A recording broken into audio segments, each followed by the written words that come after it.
Hello bachcho, let's read this question. So this question says water drop fall at a regular interval from a tap which is 5 meter above the ground. The third drop is leaving the tap at the instant the first drop touches the ground. How far above the ground is the second drop at that instant? हमें बताना है कि second drop इस instant पर आपका कितना दूर होगी ये आपको बताना है। Alright, तो देखिए बच्चों इस क्वेश्चन का की कॉन्सेप्ट आप क्या लिख सकते हैं। The key concept of this question आपको देखिए यहाँ पर बताना है कि कितने फार होगी आपकी सेकंड ड्रॉप। तो आपको डिस्टेंस बताना है, ठीक है। और ये देखिए आपका मोशन इन स्ट्रेट लाइन पर बेस्ड प्रॉब्लम है, ठीक है, क्योंकि वन डायमेंशनल मोशन लिख लीजिए, इसको क्या लिख लीजिए, वन डायमेंशन मोशन लिख लीजिए, या फिर वन डी मोशन लिख लीजिए, या फिर बच्चों आप इसका की कॉन्सेप्ट क्या लिख सकते हैं, वन डायमेंशन मोशन, या फिर आप इसका की कॉन्सेप्ट देखिए फ्री फॉल भी लिख सकते हैं, एक्सेलरेशन ड्यू टू ग्रेविटी के कांस्टेंट एक्सेलरेशन, ठीक है, वन डायमेंशन मोशन, तो कुछ भी लिख सकते हैं। Alright, this all are the key concept of this question, ठीक है। अब देखिए बच्चों यहाँ पर क्या है, वाटर ड्रॉप के कर रही है, फॉल कर रही है एट ए रेगुलर इंटरवल, ठीक है। मान लीजिए यहाँ पर से मान लीजिए आपकी वाटर ड्रॉप क्या कर रही है, फॉल कर रही है। यहाँ पर आपका कोई टैप है ऐसे, ये आपका इस तरीके से क्या कोई टॉप टैप है, ठीक है। ये आपका कोई टैप है, यहाँ से आपकी वाटर ड्रॉप पे कर रही है, फॉल कर रही है, ये वाटर ड्रॉप यहाँ से ऐसे ड्रॉप है, ठीक है। क्या बोल रखा है, water drop falls at regular interval from a tap which is 5 metre from the ground. Ground से बच्चों ये हाइट कितनी आपकी 5 मीटर के इक्वल है, ये क्वेश्चन में आपको गिवन किया हुआ है। ऑलराइट, और क्या बोला गया, the third drop is living the tap at the instant. Third drop देखिए लीव कर रही है at the instant when the first drop touches the ground. Alright, जब थर्ड ड्रॉप के करेगी ग्राउंड को टच करेगी, ये मान लीजिए आपका ग्राउंड है, थर्ड ड्रॉप देखिए ग्राउंड को जस्ट टच करने वाली है, ठीक है। ये आपकी कौन सी ड्रॉप है, this is the first drop, और ये कौन सी आपकी थर्ड ड्रॉप है। तो इसका मतलब सेकंड ड्रॉप कहीं इन बिटवीन होगी, यहाँ पर कहीं मान लीजिए आपकी क्या है, सेकंड ड्रॉप है, this is our second drop, ठीक है, ये लिख सकते हैं। अब बोल रखा है कि the third drop is living the tap at the stand when the first drop touches the ground, ठीक है। How far above the ground is the second drop at the stand. Second drop देखिए आपके कितने किस ground से कितने distance पर होगी, यानी कि ये डिस्टेंस मान लीजिए आपकी वाई है, ये आपको क्या करना है बच्चों, यहाँ से कैलकुलेट करके बताना है। ऑलराइट, तो इस क्वेश्चन को चलिए अब स्टार्ट करते हैं। तो देखिए बच्चों हम फर्स्ट ड्रॉप से देखें तो फर्स्ट ड्रॉप देखिए आपकी, अगर जो आपकी फर्स्ट ड्रॉप पहले यहाँ होगी, यहाँ से पहुंचते पहुंचते वो आपकी ग्राउंड पर पहुंच गई, तो बच्चों देखिए उसने कितनी, मान लीजिए मैं इस बार मेरा इसको मैं पॉजिटिव वाई कंसिडर कर रहा हूँ, ठीक है, नीचे को मैं पॉजिटिव वाई कंसिडर कर रहा हूँ, मैंने यहाँ पर लिखा हुआ है। तो नीचे का जो भी डिस्प्लेसमेंट होगा मैं पॉजिटिव वाई कंसिडर करूंगा, नेगेटिव वाई भी कंसिडर कर सकते हैं, आंसर दोनों से सेम आएगा, कोई फर्क नहीं पड़ेगा, ठीक है। लेकिन मैंने कन्वीनियंस के लिए 5 मिनट नीचे को प्लस पॉजिटिव कंसिडर कर लिया इस बार। तो देखिए डिस्प्लेसमेंट कितना आएगा आपका, डिस्प्लेसमेंट तो बच्चों आपका लिख सकते हैं वाई तो 5 मीटर के इक्वल है, ठीक है।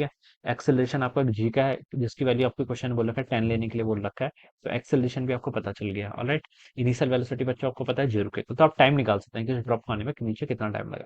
जो जो आपको क्वेश्चन में इन्फॉर्मेशन गिवन है बस उसको एक बार लिख लीजिए, वहीं से आपको आइडिया लग जाता है, ठीक है। तो y equal to u t plus half a t square equation का यूज करते हैं। तो y equal to initial velocity कितनी 0 के इक्वल है, तो हाफ एक्सेलेरेशन टी का स्क्वायर, एक्सेलेरेशन टी के इक्वल है इंटू आपका टी का स्क्वायर, ठीक है। तो y कितना है यहाँ से 5, यहाँ से हो जाएगा 5 इंटू टी का स्क्वायर।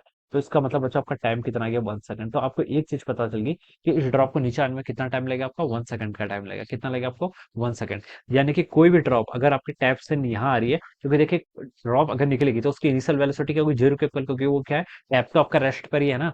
तो जो टैप का मोशन होता है वही ड्रॉप का मोशन होगा इनिशियल इंस्टेंट में। तो इनिशियल वेलोसिटी 0 होगी, टोटल डिस्टेंस 5 मीटर कवर करनी है, acceleration due to gravity always constant है। तो हम लिख सकते हैं बच्चों यहाँ से जो आपका टी आपका क्या है 1 सेकंड, ठीक है। टैप अभी बंद है, ठीक है, इस सिचुएशन में बताना है, ठीक है। अगर टैप ओपन होगा तब इनिशियल वेलोसिटी हो सकती है कुछ, ठीक है।